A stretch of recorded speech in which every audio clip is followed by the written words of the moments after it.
welcome to the HTML5 training videos. ఈ వీడియోలో details and summary elements గురించి చూద్దాం. సో ఇక్కడ చూడండి, ఇది గూగుల్ క్రోమ్ బ్రౌజర్. సో ఈ గూగుల్ క్రోమ్ బ్రౌజర్లో మనం మన HTML5 పేజ్ని ఓపెన్ చేశాను. మీకు లాస్ట్ ఫోటో ఎలిమెంట్లో డీటెయిల్స్ అని కనబడుతుంది. సో దీన్ని క్లిక్ చేస్తే మనకి కింద డేటా కనబడుతుంది. కావాలనుకుంటే మనం దీన్ని హైడ్ చేసుకుంటుంటే డేటా అనేది హైడ్ అయిపోతుంది. సో దీనికి సంబంధించిన ట్యాగ్స్ ఏంటో చూద్దాం. ఈ రెండు ఇందులో ఫస్ట్ ఇలా వచ్చేదాన్ని డీటెయిల్స్ ఎలిమెంట్. సో ఈ డీటెయిల్స్ కాకుండా మీకు ఫర్దర్ ఇన్ఫర్మేషన్ ఏదైనా కావాలంటే సమ్మరీ ఎలిమెంట్స్ని యూజ్ చేస్తాం. సో ఇక్కడ చూడండి, so details tag specify the additional details that user can view or hide on demand. So browser support only Google Chrome, Safari and Opera.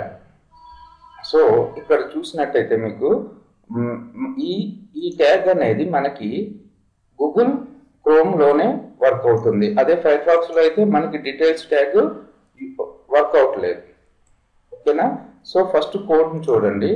So మన HTML5లో ఫూటర్లో నేను details అనే ఎలిమెంట్ని use చేశాను. ఫస్ట్ సమ్మరీని use చేయట్లేదు.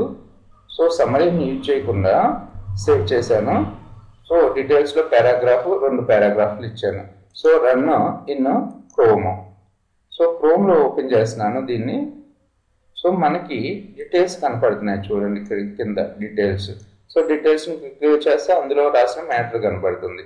అలా కాకుండా మీరు సమ్మరీ అని యూజ్ చేసినట్టయితే సమ్మరీ సిన్స్ ఇక్కడ విజిబుల్ డీటెయిల్స్ అని కనపడకోకుండా మీరు సమ్మరీలో ఏదైతే ఇచ్చారో అది కనపడుతుంది అనమాట. చూడండి ఇక్కడ సేవ్.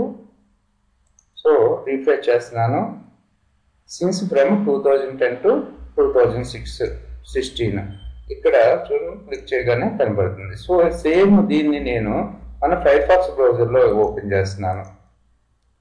సో ఫైర్ ఫాక్స్ బ్రౌజర్లో డీటెయిల్స్ అనే ఎలిమెంట్ సరిగ్గా వర్క్ కాదు. ఓకే, సో హైడ్ షో కనపడదు కానీ మిగతా అన్ని కనపడుతూ ఉంటాయి. Thanks for listening. Please subscribe my channel and please share this videos to your friends.